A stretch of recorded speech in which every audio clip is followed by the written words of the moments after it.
नमस्कार दोस्तों, स्वागत है आपका हमारे YouTube चैनल पे। साथियों, आज हम इस वीडियो में जानने वाले हैं middle school teacher eligibility test 2018 के साथियों 1 मार्च 2019 के साथियों फर्स्ट शिफ्ट के क्वेश्चनों को जानेंगे। साथियों, इसमें हम प्रीवियस ईयर के क्वेश्चनों को जानेंगे कि कौन कौन से आपके सोशल साइंस में सामाजिक विज्ञान के महत्वपूर्ण क्वेश्चन पूछे गए थे। तो आप वीडियो के अंत तक बने रहिए साथियों। हम इसमें सामाजिक विज्ञान के महत्वपूर्ण क्वेश्चनों की बात करेंगे कि आपके कौन कौन से एमपी टेट में पूछे गए महत्वपूर्ण क्वेश्चन थे।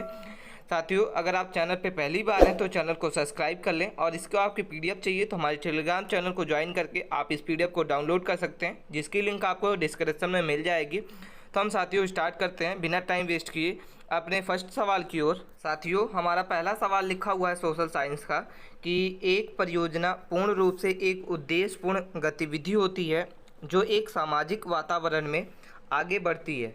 यह इनके द्वारा उद्भिक्त किया गया। आपके सामने 4 ऑप्शंस नज़र आ रहे हैं। आपको बताना है साथियों कि अगर आपको इन आंसर को पता है तो हमें कमेंट करके ज़रूर बताइए कि इसका सही उत्तर क्या होगा। ठीक है, पहला ऑप्शन लिखा हुआ है कि विलियम किलपॉटिक, बी नंबर लिखा हुआ है जॉन डीवी, सी नंबर लिखा हुआ है जॉन डीबी माइकल, और डी नंबर लिखा हुआ है स्टीवेसन। ठीक है साथियों, इसका करेक्ट आंसर क्या होगा हमें कमेंट करके ज़रूर बताइए। इसका जो सही उत्तर होगा ऑप्शन नंबर आपका ए हो जाएगा, विलियम किलपैटिक इसका करेक्ट आंसर होगा। हम चलते हैं अपने सेकंड सवाल पे। सेकंड नंबर क्वेश्चन हमारे सामने कि पाठ्यक्रम जो है पाठ्यक्रम डिजाइनिंग के लिए एक नए दार्शनिक दृष्टिकोण के रूप में संचार वादन डैश के ध्यान केंद्रित करता है। ऑप्शन ए है विषय के आंतरिक प्रेरणा, विलंबित दंडनात्मक प्रणाली, शिक्षार्थी का भाव अभिप्रेरणा, और डी नंबर आपका तत्काल दृष्टिकरण। ठीक है साथियों, इसका सही उत्तर क्या होगा हमें बताइए आप कमेंट करके। आप 1 से 2 बार क्वेश्चनों को जरूर पढ़िए, इसके पश्चात ही इसका आंसर दें आप। तो साथियों, इसका जो सही उत्तर होगा वो आपका हो जाएगा ऑप्शन नंबर आपका ए करेक्ट आंसर है, विषय की आंतरिक अभिप्रेरणा इसका सही उत्तर है। साथियों, नेक्स्ट सवाल पे चलते हैं। थर्ड नंबर जो क्वेश्चन है, कौन सा अधिगम जो है वह अंतर विषय है और सक्रिय छात्र निर्देश अधिगम पर ध्यान केंद्रित करता है। ठीक है, जिसमें छात्रों को सीखने के लिए एक प्रामाणिक वास्तविक दुनिया का संदर्भ प्रदान किया जाता है। ऑप्शन ए है प्रायोगिक, बी नंबर पाठ्यक्रम आधारित, सी नंबर परियोजना पर आधारित, और डी नंबर रटन अधिगम। ठीक है साथियों, इसका जो सही उत्तर होगा आपका हो जाएगा परियोजना पर आधारित का करेक्ट आंसर है। नेक्स्ट सवाल पे चलते हैं। 4 नंबर क्वेश्चन है, निम्नलिखित में से कौन सा संस्थागत जो है साख के लिए एक उदाहरण है। ऑप्शन ए है साहूकार, बी नंबर आपका प्राथमिक कृषि साख समितियां, सी नंबर व्यापारिक, और डी नंबर जमींदार। साथियों, इसका जो सही उत्तर होगा वो आपका हो जाएगा प्राथमिक कृषि साख समितियां। ऑप्शन नंबर आपका सेकेंड क्वेश्चन सही उत्तर हो जाएगा। ठीक है, हम चलते हैं अपने नए सवाल की ओर। और 5 नंबर क्वेश्चन है कि निम्नलिखित में से क्या एक मूल्यांकन उपकरण की एक गुणवत्ता नहीं है। ऑप्शन ए है वैधता, बी नंबर व्यावहारिकता, सी नंबर निष्पक्षता, और डी नंबर आपका व्यक्तिपरकता। ठीक है, तो इसका जो सही उत्तर होगा आपका हो जाएगा साथियों व्यक्तिपरकता इसका करेक्ट आंसर है। ठीक है, नए सवाल पे चलते हैं। 6 नंबर जो क्वेश्चन हमारे सामने आपको यहाँ पे एक टेबल बना हुआ है साथियों, इनमें से आपको बताना है कि निम्नलिखित में से मिलान करें। पहला लिखा हुआ है पूना समझौता कब हुआ था साथियों, आपको बताना है कि ये 1925 में हुआ था, क्या 1931 में हुआ था, क्या 1932 में, या 1927 में। पुणे समझौता कब हुआ था साथियों। दूसरा लिखा हुआ है राष्ट्रीय स्वयं सेवक संघ, ये कब हुआ था साथियों। तीसरा लिखा हुआ है साइबर कमीशन, और डी नंबर गांधी इरविन समझौता। ठीक है, सही उत्तर आपको बताना है कि करेक्ट आंसर क्या होगा साथियों। हम चलते हैं इसके आंसर की ओर, और इसका जो सही उत्तर होगा ऑप्शन नंबर आपका हो जाएगा साथियों। ठीक है, ऑप्शन नंबर आपका सेकंड क्वेश्चन इसका सही उत्तर हो जाएगा कि पुणे समझौता जो है वो 1932 में हुआ था। ठीक है, और इसके पश्चात लिखा हुआ है कि राष्ट्रीय स्वयं सेवा संघ, इसका जो साथियों हुआ था 1925 में हुआ था। ठीक है, इसके बाद जो है आपका लिखा हुआ है कि साइबर कमीशन ये आपका हुआ था 1927 में। ठीक है, और गांधी मिशन जो है वो आपका हुआ था 1931 में। ठीक है, इसका करेक्ट आंसर होगा। हम चलते हैं अपने नए सवाल की ओर। और 7 नंबर क्वेश्चन हमारे सामने लिखा हुआ कि देश की चट्टानों में पतली ऊर्ध्वाधर और क्षैतिज चुंबकीय पैठें जो निम्न में से क्या कहलाती हैं। ऑप्शन ए है आपका लावा कहलाती हैं क्या साथियों, बी नंबर लिखा हुआ है लेकोथिक, ठीक है, और डी नंबर लिखा हुआ आपका डाइक और सील। ठीक है, तो इसका सही उत्तर होगा डाइक और सील, इसका सही उत्तर है। ठीक है, नेक्स्ट सवाल पे चलते हैं। और 8 नंबर क्वेश्चन हमारे सामने लिखा हुआ है कि वह विधि जो अधिगम, स्थित और वास्तविकता और स्थूलता प्रदान करती है उसे निम्न कहा जाता है। ऑप्शन है व्याख्यान चर्चा, क्षेत्र पर्यटन, नाटकीय रूपांतरण और डी नंबर आपका प्रदर्शन। ठीक है, तो साथियों इसका जो सही उत्तर होगा आपका हो जाएगा क्षेत्र पर्यटन, इसका करेक्ट आंसर है। ऑप्शन नंबर आपका थर्ड इसका सही उत्तर है। ठीक है, 9 नंबर क्वेश्चन आपके सामने लिखा हुआ है साथियों कि भारत में होम रूल आंदोलन जो है वह निम्नलिखित में से किसके द्वारा शुरू किया गया। ऑप्शन है Annie Besant, B number BR Ambedkar, Jawaharlal Nehru और डी नंबर आपका सुभाष चंद्र बोस। साथियों इसका जो सही उत्तर हो जाएगा आपका होगा एनी बेसेंट, इसका सही उत्तर है। ठीक है, भारत में होम रूल आंदोलन जो है वो एनी बेसेंट ने लागू किया था। नेक्स्ट सवाल पे हम मूव करते हैं और 10 नंबर क्वेश्चन है कि कौन प्रसिद्ध भक्तीय संत थे, ठीक है, जो मेवाड़ के शाही परिवार के ताल्लुक रखते थे। तो इसका जो सही उत्तर होगा मीराबाई, इसका सही उत्तर है साथियों। ठीक है, 11 नंबर क्वेश्चन पे चलते हैं कि ब्रिटिश शासन के दौरान, ठीक है, ब्रिटिश शासन के दौरान भारतीय पुरातत्व सर्वेक्षण का पहला सर्वेक्षणकर्ता जो है वो कौन था। ऑप्शन है अलेक्जेंडर किंगम, ठीक है, बी नंबर लिखा हुआ जेम्स प्रिंस, जेम्स फिल्यूसन और डी नंबर दयाराम साहसी।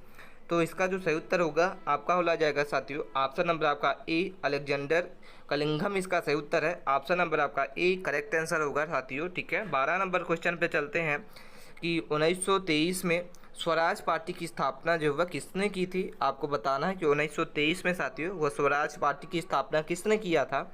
ऑप्शन ए है मोतीलाल नेहरू और CR दास ने, बी नंबर गांधी जी और जवाहरलाल नेहरू, सी नंबर आपका लिखा हुआ है कि सुभाष चंद्र बोस और डी नंबर आपका लिखा हुआ है सरोजिनी नायडू। तो साथियों इसका जो सही उत्तर हो जाएगा आपका करेक्ट आंसर है, ठीक है, इसका सही उत्तर होगा मोतीलाल नेहरू और CR दास इसका सही उत्तर होगा। ठीक है, नेक्स्ट सवाल पे हम मूव करते हैं। नेक्स्ट सवाल पे चलते हैं साथियों और 13 नंबर क्वेश्चन है विधि शास्त्र संबंधी जांच मॉडल के प्रतिपादक कौन है। तो ठीक है, तो इसका जो सही उत्तर होगा वो जेम्स हेवर, इसका सही उत्तर होगा साथियों। ऑप्शन नंबर आपका थर्ड करेक्ट आंसर है। ठीक है, नेक्स्ट सवाल पे चलते हैं। 14 नंबर जो क्वेश्चन है ब्रिटिश हाउस ऑफ कॉमर्स के लिए सबसे पहले जो है वो किसने चुना था। तो इसका ऑप्शन है पहला लिखा हुआ जवाहरलाल नेहरू, बी नंबर महात्मा गांधी, सी नंबर MG रांडे और डी नंबर दादा भाई नौरोजी। ठीक है, तो साथियों इसका जो सही उत्तर होगा दादा भाई नौरोजी, इसका सही उत्तर होगा। ठीक है, नेक्स्ट सवाल पे चलते हैं। 15 नंबर क्वेश्चन है अवंती के प्राचीन साम्राज्य की राजधानी जो है वो क्या है। पहला लिखा हुआ है वल्लभी, बी नंबर लिखा हुआ है आपका पाटलिपुत्र, सी नंबर आपका लिखा हुआ है साथियों विदिशा और डी नंबर लिखा हुआ है उज्जैन। ठीक है, तो साथियों आपको बताना है कि अवंतिका की प्राचीन साम्राज्य जो है आपका उज्जैन है साथियों। ठीक है, नेक्स्ट सवाल पे चलते हैं। 16 नंबर क्वेश्चन है स्वतंत्रता आंदोलन में किस कार्य के लिए उषा मेहता जो है जानी जाती हैं। तो इसका जो सही उत्तर होगा भारत छोड़ो आंदोलन के दौरान एक गुप्त रेडियो चलाने वाली जो है वो उषा मेहता जानी जाती हैं स्वतंत्रता आंदोलन के समय। नेक्स्ट सवाल पे चलते हैं। 17 नंबर क्वेश्चन है कि अहमदनगर में प्रसिद्ध महिला शासक जो है वो चांद बीबी ने किस वंश के खिलाफ जो है वह लड़ाई की थी। ठीक है, चांद बीबी ने किस वंश के खिलाफ लड़ाई की थी।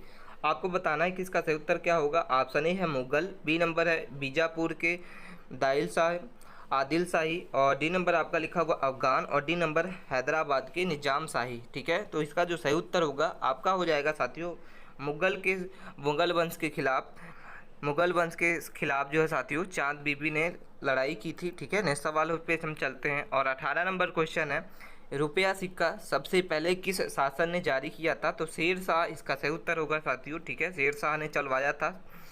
नेक्स्ट सवाल पे चलते हैं 19 नंबर कि विद्यालय में सामाजिक विज्ञान प्रयोगशाला जो है वो स्थापित करने का प्रमुख उद्देश्य क्या है। ऑप्शन ए है आपका कला और शिल्प कृतियों को संक्षिप्त करना और भविष्य की पीढ़ियों तक पहुंचाना, बी नंबर आपका छात्रों को मनोरंजक क्रियाकलापों के लिए एक कृत्रिम वातावरण बनाना, सी नंबर लिखा हुआ है समूह क्रियाकलापों और परियोजना कार्यों के लिए अतिरिक्त स्थान देना और डी नंबर आपका लिखा हुआ सैद्धांतिक अभिधारणाओं का ठोस अनुभवों में अनुवाद देना। ठीक है, तो इसका जो सही उत्तर होगा आपका हो जाएगा साथियों करेक्ट ऑप्शन नंबर आपका 4 सही उत्तर है। ठीक है, नेक्स्ट सवाल पे चलते हैं। 20 नंबर क्वेश्चन है 2 या 2 से अधिक लोग एक साथ कुछ सीखते हैं या सीखने का प्रयास करते हैं तो उसे क्या कहा जाता है। तो सामूहिक अधिगम कहा जाता है साथियों, इसका सही उत्तर होगा ऑप्शन नंबर आपका थर्ड करेक्ट आंसर है। सामूहिक अधिगम कहा जाता है साथियों जब दो या दो से अधिक लोग सीखते हैं एक साथ। 21 नंबर क्वेश्चन पे चलते हैं। निम्नलिखित में से क्या योगात्मक मूल्यांकन के एक कार्य के रूप में शामिल नहीं है? ऑप्शन ए है निदान, इसका सही उत्तर होगा साथियों। ठीक है, नेक्स्ट सवाल पे चलते हैं।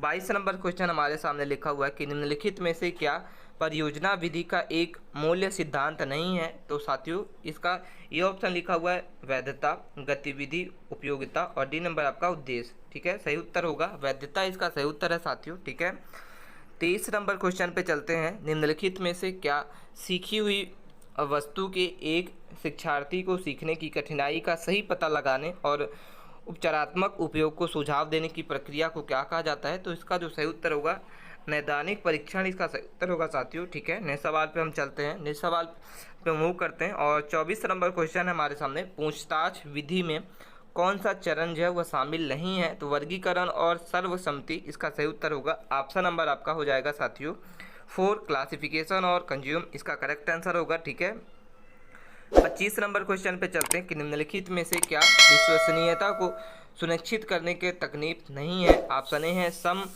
विषम विधि, बी नंबर लिखा हुआ है विभक्तता विधि, सी नंबर परीक्षण पुनः परीक्षण विधि। ठीक है, तो इसका जो सही उत्तर होगा ऑप्शन नंबर आपका 4 हो जाएगा मापदंड संदर्भित विधि, इसका सही उत्तर है। ठीक है, नेक्स्ट सवाल पे चलते हैं। 26 नंबर क्वेश्चन है। एक सामाजिक समूह में सदस्यों के बीच सामाजिक संबंधों के अवलोकन के निम्न कहा जाता है? तो इसका जो सही उत्तर होगा समाजमिति, इसका सही उत्तर होगा साथियों ऑप्शन नंबर आपका थर्ड सही उत्तर है। ठीक है, 27 नंबर क्वेश्चन पे चलते हैं। 2015-16 में भारत में सकल घरेलू उत्पादन जो है उद्योगों का शेयर जो है वो किसमें प्रतिशत है? तो साथियों इसका सही उत्तर होगा 29%, इसका करेक्ट आंसर होगा। ठीक है, 29%। ठीक है, नेक्स्ट सवाल पे चलते हैं। 28 नंबर जो क्वेश्चन है, गांधीवाद योजना डैश का एक समर्थन के द्वारा किया गया है? तो नारायण अग्रवाल, इसका सही उत्तर होगा गांधीवाद योजना जो नारायण अग्रवाल के द्वारा किया गया। 29 नंबर क्वेश्चन पे चलते हैं। राष्ट्रीय वन आयोग की स्थापना जो वर्ष डैश में हुई थी? तो 2003, इसका सही उत्तर होगा साथियों। ठीक है, 30 नंबर क्वेश्चन पे चलते हैं। ऑटोमेटेड टेमर मशीन जो है वो एटीएम जो है जिसको बोलते हैं हम स्वचालित गणन मशीन किस शहर में स्थापित की गई सबसे पहले? तो इसका सही उत्तर होगा सबसे पहले एटीएम का जो स्थापित किया गया वो मुंबई में किया गया साथियों, इसका सही उत्तर होगा। ठीक है, 31 नंबर क्वेश्चन पे चलते हैं। निम्नलिखित में से कौन सा कारक जनसंख्या वितरण को प्रभावित करने वाला भूगोल कारण नहीं है? तो इसका जो सही उत्तर होगा औद्योगिकीकरण भूगोल कारक नहीं है साथियों, इसका सही उत्तर हो जाएगा। 32 नंबर क्वेश्चन पे चलते हैं कि FAO जो है का पूर्ण रूप क्या होता है? तो इसका स्टैंडर्ड फॉर्म क्या होता है, इसका फुल फॉर्म बताना है साथियों। तो इसका जो सही उत्तर होगा वो आपका हो जाएगा साथियों फूड एंड एग्रीकल्चर ऑर्गेनाइजेशन, इसका सही उत्तर है। ठीक है, नेक्स्ट सवाल पे हम मूव करते हैं और नेक्स्ट सवाल है साथियों 33 नंबर।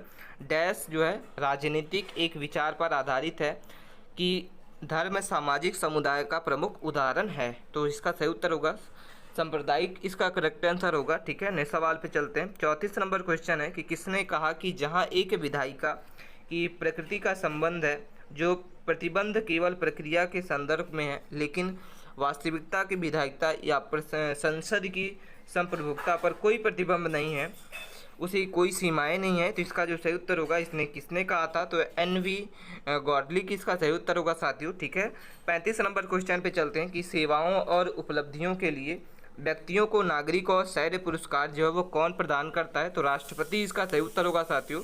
राष्ट्रपति के द्वारा सैन्य से पुरस्कार और सेवाओं से उपलब्धियों के व्यक्तियों को पुरस्कृत किया जाता है। ठीक है, नेक्स्ट सवाल पे चलते हैं। 36 नंबर क्वेश्चन है कि नौकरशाही का व्यवस्थित अध्ययन करने वाले और उसके तर्क संगत और संगठन का उससे कुशल रूप बताने वाले पहले सामाजिक वैज्ञानिक कौन थे? तो मैक्स वेबर, इसका सही उत्तर होगा। ठीक है, नेक्स्ट सवाल पे चलते हैं। स्वतंत्र भारत की योजना आयोग के पहले अध्यक्ष कौन थे साथियों? तो इसका सही उत्तर होगा पंडित जवाहरलाल नेहरू स्वतंत्र भारत के पहले आयोग के प्रथम अध्यक्ष थे। ठीक है, नेक्स्ट सवाल पे चलते हैं। 38 नंबर क्वेश्चन है भारतीय जनसंघ के स्थापक कौन है साथियों? श्यामा प्रसाद मुखर्जी, इसका सही उत्तर होगा। ठीक है, 39 नंबर क्वेश्चन पे चलते हैं। राष्ट्रीय कार्यकाल के रिक्त होने और उप राष्ट्रपति के उपलब्ध नहीं होने की स्थिति में नए राष्ट्रपति के निर्वाचित होने पर राष्ट्रपति के रूप में कौन कार्य करेगा? इसका सही उत्तर होगा मुख्य न्यायाधीश। इसका सही उत्तर है साथियों। 40 नंबर क्वेश्चन पे चलते हैं कि डैश अर्थव्यवस्था के उत्पादन को प्रोत्साहन करने के लिए सरकार द्वारा दी गई मौद्रिक सहायता डैश है। तो इसका सही उत्तर होगा राज्य सहायता, जिसको सब्सिडी बोला जाता है। इसका सही उत्तर होगा। तो ये थे साथियों हमारे महत्वपूर्ण 40 क्वेश्चन। आपको वीडियो कैसी लगी हमें कमेंट करके ज़रूर बताइए। और आप अभी तक चैनल को सब्सक्राइब नहीं किया है, आप चैनल पे पहली बार हैं तो चैनल को सब्सक्राइब कर लें साथियों। इसी तरीके से डेली प्रीवियस ईयर के क्वेश्चनों को देखने के लिए हम मिलते हैं नेक्स्ट वीडियो में। तब तक के लिए बने रहिए। धन्यवाद।